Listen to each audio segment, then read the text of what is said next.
छात्र छात्राओं, कृष्णा गुरुकुल कॉलेज में आप सभी का स्वागत है। आज हम आपके सामने एक वीडियो और लेकर के आए हैं। जिस वीडियो का हमारा एक टॉपिक रहेगा सार्वजनिक योजना, जो 1944 में हमारे यहाँ ये लागू की गई थी। अब ये सार्वजनिक योजना क्या थी, इसका एक सामान्य परिचय अगर हम जानने की कोशिश करेंगे कि 1942 या 1943-44 में जो हमारा द्वितीय विश्व युद्ध चल रहा था, जिसमें पूरा विश्व जब था वो दो खेलों में बटा हुआ था। एक आपका इंग्लैंड वगैरह, रसिया वगैरह, और दूसरी तरफ आपका जो है अमेरिका वगैरह जो थे, है ना। तो इंग्लैंड जब यहाँ पर भारत में राज कर रहा है, उसका एक उपनिवेशीय एक राज्य है, तो हमारे सैनिकों को भी उसमें डाल दिया गया है, या भारत को भी उसमें इसकी इच्छा की जो है अपने खेमे में लेकर के उसको डाल दिया गया है। तो उसी दौरान जो है जब ये आपका विश्व युद्ध हो रहा है, तो सारी जो आपकी शक्ति है वो आपकी सेना की तरफ जा रही है, या किस तरह से युद्ध जीता जाएगा, इस तरह की सारी बातें हो रही है। आपका ध्यान जो है उस तरफ जा रहा है। तो शिक्षा की तरफ हमारा ध्यान जो है बहुत कम है, लेकिन उसी दौरान जो है शिक्षा की तरफ ध्यान करने के लिए, है ना, एक यहाँ पर लोगों ने आंदोलन किया कि वो काम तो चलो हो ही रहा है, लेकिन इसके साथ साथ जो है अगर शिक्षा की जो व्यवस्था हमारी पहले से चल रही थी, अगर उसी तरह की कुछ शिक्षा व्यवस्था चले या उसमें कुछ और सुधार किया जाए, सुधार करने के बाद वो शिक्षा यहाँ पर लागू की जाए, तो हो सकता है हम संतुष्ट हो जाए, या हमारी जो शिक्षा का उद्देश्य है वो उद्देश्य हमारा प्राप्त हो जाए। तो इसी काम को करने के लिए जो यहाँ पर ईस्ट इंडिया कंपनी थी, या जो यहाँ पर गवर्नर जनरल थी, वायसराय थे, उनकी एक प्रबंधनकारी समिति थी, उसका निर्माण किया गया, पुनर्निर्माण किया गया उस समिति का।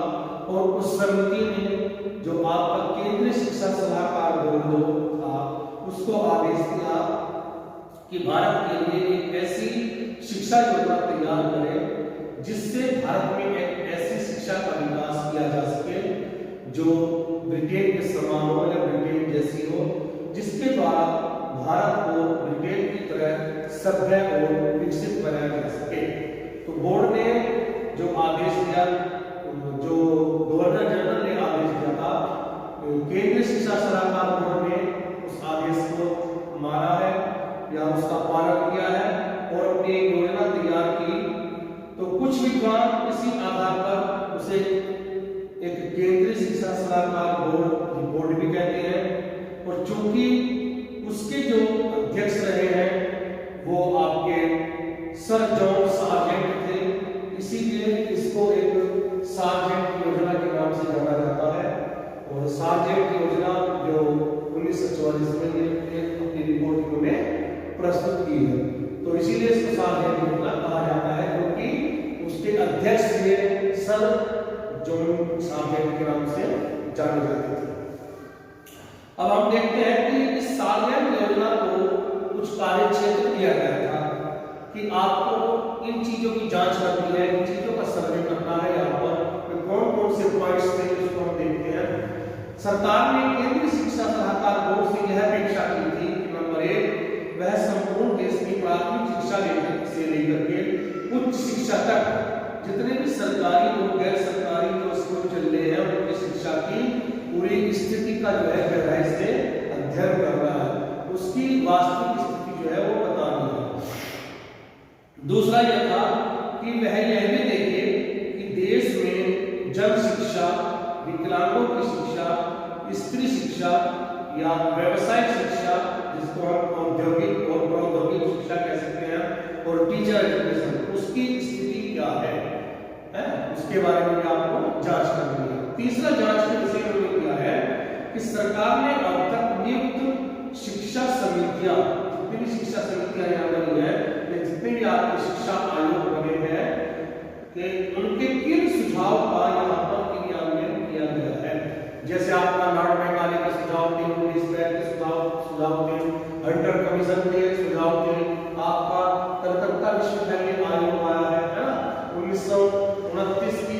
आपकी एक और समिति आई थी, है ना।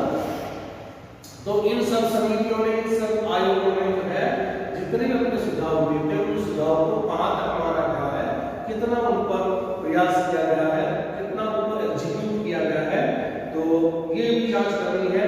और भारतीय शिक्षा के संख्यात्मक और गुणात्मक विकास में उनका क्या प्रभाव रहा है, यानी कि जितने स्कूल पहले थे क्या संख्या में उतनी है, क्या उनकी बढ़ोतरी हुई है, या शिक्षा की जो क्वालिटी थी उसमें कुछ परिवर्तन अमेंडमेंट हुआ है या नहीं हुआ है, ये सब चीजें आपको देखनी है। नेक्स्ट इसमें होता है कि शिक्षा की भावी योजना में सरकार की भूमिका निश्चित किया जाए, यानी कि शिक्षा की भावी योजना है वो कैसे बनेगी, तो सरकार की उसमें भागीदारी कैसे होगी, सरकार की उसमें क्या भूमिका होनी चाहिए, ये भी सुनिश्चित करना उसी का कार्य सौंप दिया गया है। इसके बाद में यह भी उनको बताना था कि उसके द्वारा प्रस्तावित योजना जो है कितने समय में वो पूरी होगी और उस पर अनुमानित खर्चा कितना आएगा, यानी कि जो सुझाव देंगे तो उस पर कितना खर्च आ जाएगा और वो एक योजना जो है कितने समय में पूरे भारत में लागू हो सकती है। तो फिर अपनी सार्वजनिक योजना में जो है सारा का सारा सर्वे किया वहां पर, जो अब तक की शिक्षा के बारे में उन्होंने कहा था उसका सर्वे किया, उसकी जांच की, जितने भी शिक्षा आयोग ने, जितनी भी शिक्षा समितियां यहाँ पर आई थी, उन्होंने कौन कौन से सुझाव दिए थे, कौन कौन से अपने रिपोर्ट रिकमेंडेशंस दी थी, उन सब के बारे में भी इन्होंने खूब सारा जो है अध्ययन किया है। और अध्ययन करने के बाद में फिर जो है संपूर्ण शिक्षा योजना इन्होंने तैयार की है और 1944 में उसने अपनी एक सरकार के सामने जो है अपनी एक रिपोर्ट जो है वो प्रस्तुत की है, उसी को सार्वजनिक योजना रिपोर्ट कहा जाता है। यह रिपोर्ट जो थी आपकी 12 भागों में विभाजित थी और जिसमें आपका पूर्व प्राथमिक शिक्षा है, फिर आपकी प्राथमिक शिक्षा, माध्यमिक शिक्षा, उच्च शिक्षा तक की पूरी रूपरेखा इसमें प्रस्तुत की गई है। और शिक्षा के बहुत ही अन्य अंगों पर भी इसमें प्रकाश डाला गया है ना, जैसे आपकी औद्योगिक शिक्षा के बारे में पूछा गया है, स्त्री शिक्षा के बारे में पूछा गया है, उनके संबंध में सुझाव देने की कोशिश की है। रिपोर्ट ने फिर अंत में यह भी स्पष्ट किया कि इस योजना को पूरा लागू करने में, पूरे भारत में लागू करने में लगभग जो है 40 वर्ष का समय लगेगा, यानी कि 40 साल जो है अगले उसमें ये योजना जो है पूरी तरह से लागू हो जाएगी और इस पर लगभग 313 करोड़ रुपए जो है वो खर्च होंगे, है ना। तो ये इन्होंने वहां पर अपनी रिकमेंडेशन इसमें दी है, एक रिपोर्ट बताई है।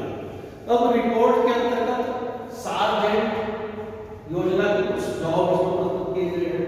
वो सुझाव कौन कौन से हैं, है ना।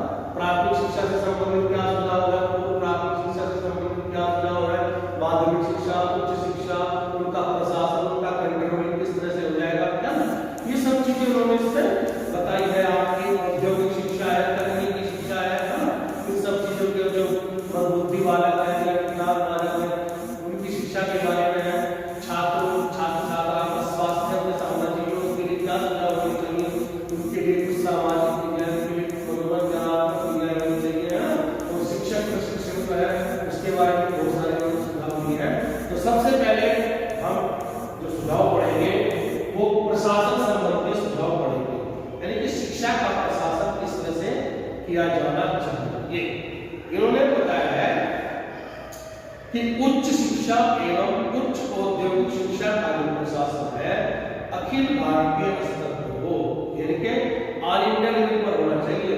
जितना भी आपका हायर एजुकेशन है या जितनी भी आपकी औद्योगिक शिक्षा है, व्यावसायिक शिक्षा है, वो ऑल इंडिया लेवल पर होनी चाहिए। अर्थात इसका उत्तरदायित्व पूर्ण रूप से केंद्रीय सरकार पर होना चाहिए। शेष जो शिक्षा है उसका उत्तरदायित्व है वो प्रांतीय सरकार पर रहेगा। जितनी भी आपकी पूर्व प्राथमिक है या प्राथमिक है, जितनी भी आपकी माध्यमिक शिक्षा है, उन सबका जो खर्च है, उन सबका जो उत्तरदायित्व है वो प्रांतीय सरकार पर रहेगा। और लेकिन उच्च शिक्षा और जितनी भी आपकी औद्योगिक शिक्षा का प्रशासन है वो केंद्र सरकार पर रहेगा। दूसरे नंबर पर आता है इसमें कि शैक्षिक लक्ष्यों की प्राप्ति के लिए जो भी हमने शिक्षा के लक्ष्य है हमने रखे हैं उनकी प्राप्ति के लिए प्रांतीय सरकारों को केंद्रीय स्रोत से पर्याप्त आर्थिक सहायता दी जानी चाहिए। शिक्षा के जो लक्ष्य है वो देश से वो ऐसे थोड़े प्राप्त करेंगे, उसके लिए पैसा भी खर्च होगा, है ना, पाठ्य पुस्तकें भी छपेंगी, टीचर्स के लिए प्रशिक्षण भी तैयार होगा, ट्रेन टीचर तैयार किए जाएंगे, उनको पाठ्यक्रम दिया जाएगा, उनकी सैलरी भी होगी, भवन निर्माण भी है, उसका मेंटेनेंस की काम, उसके डेवलपमेंट का काम है, इन सब चीजों पर पैसा खर्च होगा। तो इसीलिए कहेंगे प्रांत सरकारों को केंद्र सरकार से पर्याप्त आर्थिक सहायता को प्राप्त होनी चाहिए। नेक्स्ट, केंद्र में एक सशक्त शिक्षा विभाग की स्थापना की जाए जो संपूर्ण देश की शिक्षा में सामंजस्य स्थापित कर सके। यानी कि केंद्र में एक सशक्त एक मजबूत शिक्षा विभाग एक खोला जाना चाहिए। वैसे तो आपका जो लॉर्ड कर्जन ने कहा था कि केंद्र में एक जन शिक्षा विभाग खोला जाना चाहिए जो प्रांत के जन शिक्षा विभागों पर नियंत्रण रखेगा या उनका उत्तरदायित्व होगा कि वो उसको अपनी रिपोर्ट प्रस्तुत करें। तो उसी चीज को यहाँ पर बताया गया कि केंद्र में एक सशक्त शिक्षा विभाग खोला जाना चाहिए जो संपूर्ण देश की शिक्षा की व्यवस्था के बारे में और सामंजस्य कोऑर्डिनेशन करने के जो है सुझाव उसमें देगा या उसका उत्तरदायित्व होगा। नेक्स्ट इन्होंने बताया है कि केंद्रीय शिक्षा सलाहकार बोर्ड के जो अधिकार है और जो कार्य क्षेत्र है उसमें वृद्धि की जाए, यानी कि उसका कार्य क्षेत्र जो है और उसके राइट्स जो है वो बढ़ा देने चाहिए। अगर सीमित राइट्स में वो काम करेंगे तो हो सकता है जो शिक्षा की गुणवत्ता चाहिए आपको या शिक्षा के क्षेत्र में आपको कुछ सुझाव चाहिए है, क्रियान्वयन करने हैं और अच्छा से सुधार चाहिए है तो वो अच्छे प्रकार से ना हो सके, इसलिए आपको अधिकार उनके बढ़ाने पड़ेंगे, उनका कार्य क्षेत्र जो है बढ़ाना पड़ेगा। नेक्स्ट इन्होंने बताया है कि प्रांतीय स्तर पर भी सशक्त शिक्षा विभागों की स्थापना की जाएगी। जो प्रांतीय स्तर पर जन शिक्षा विभाग बने गए हैं उनको भी एक सशक्त शिक्षा के माध्यम बनाने चाहिए, एक सशक्त शिक्षा के वो देने वाले या उस सशक्त शिक्षा में सामंजस्य प्रदान करने वाले प्रांतीय शिक्षा विभाग को वहां पर खोले जाने चाहिए।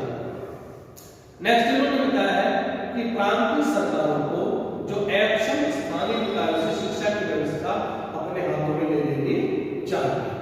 प्रांतीय सरकारों को एक्शन स्थानीय निकायों से शिक्षा की व्यवस्था, जो स्थानीय निकाय की शिक्षा की व्यवस्था कर रहे हैं और जो उनमें एक्शन है ना, उनकी जो व्यवस्था है अपने हाथों में ले लेनी चाहिए। प्रांतीय सरकारों को उनका खर्चा जो है वो खुद ही उठाना चाहिए। नेक्स्ट इसमें आता है कि केंद्रीय और प्रांतीय सरकारों के शैक्षिक कार्यक्रमों में तालमेल होना चाहिए। अगर आपस में उनमें सामंजस्य नहीं है, कोऑर्डिनेशन नहीं है तो शिक्षा के जो उद्देश्य है लक्ष्य है वो पूरे नहीं हो पाएंगे। इसलिए केंद्र सरकार जो है और राज्य सरकारों के जो शैक्षिक कार्यक्रम है वो उनमें सामंजस्य होना चाहिए। केंद्र सरकार ने क्या पॉलिसी बनाई है, राज्य सरकारों ने शिक्षा की क्या पॉलिसी बनाई है, उनमें कहां तक मतभेद है, उनमें कहां तक अंतर है, उन अंतर को कैसे दूर कर सकते हैं, ये जो समस्या आ रही है आपस में समस्या को कैसे दूर कर सकते हैं, तो उसमें सामंजस्य होना चाहिए। तो ये अपने प्रशासन के बारे में सुझाव दिए हैं।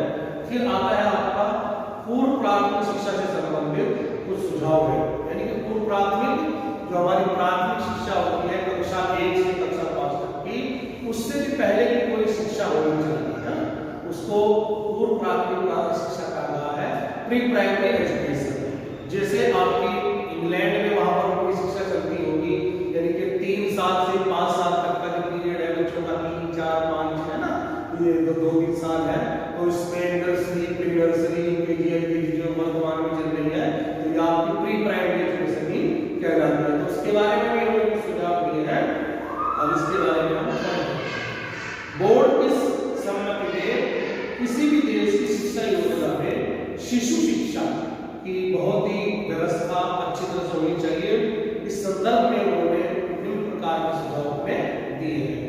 क्या सुझाव दिया है कि भारत में 3 से 6 वर्ष के बच्चों के लिए शिशु विद्यालय खोले जाने चाहिए, यानी कि 3 से 6 साल की आयु वर्ग के जो छोटे छोटे बच्चे हैं उनके लिए शिशु विद्यालय नर्सरी स्कूल खोले जाने चाहिए।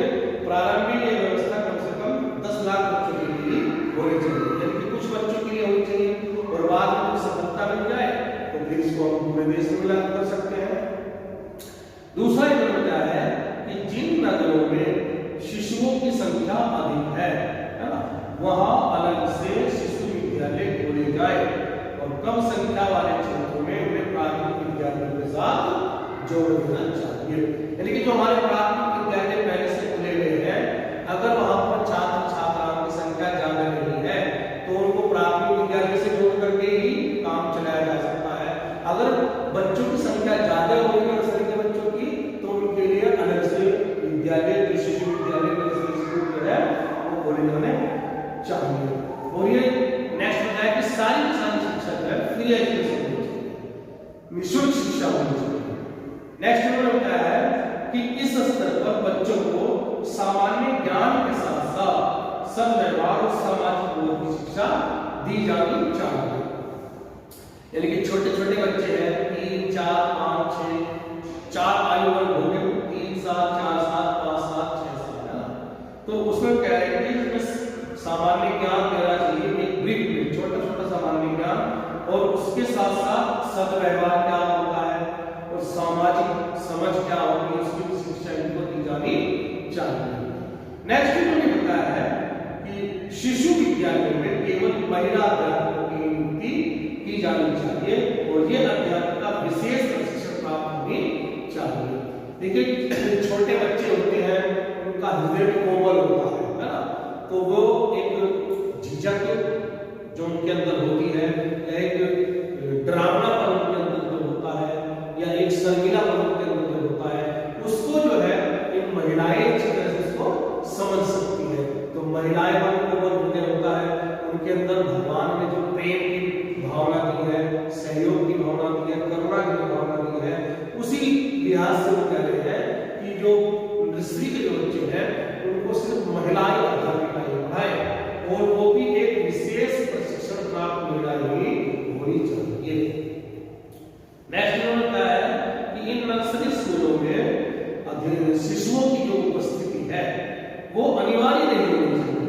अगर बच्चे आ रहे हैं ठीक है, नहीं आ रहे हैं ठीक है, ये नहीं है कि 80% आ रहा है या 75% आ रहा है बच्चों को, आपको ना छोटे छोटे बच्चे होता है, बहुत बार होते हैं, पता ही नहीं उनकी क्या शिक्षा होती है, उनको तो सिर्फ खेल पता है, मजाक खेल खेल में सीख रहे हैं, है ना। तो शिशु विद्यालयों में शिशुओं की उपस्थिति अनिवार्य नहीं होनी चाहिए, परंतु उनके अभिभावकों को उन्हें नियमित रूप से विद्यालय भेजने के लिए प्रेरित किया जाना चाहिए।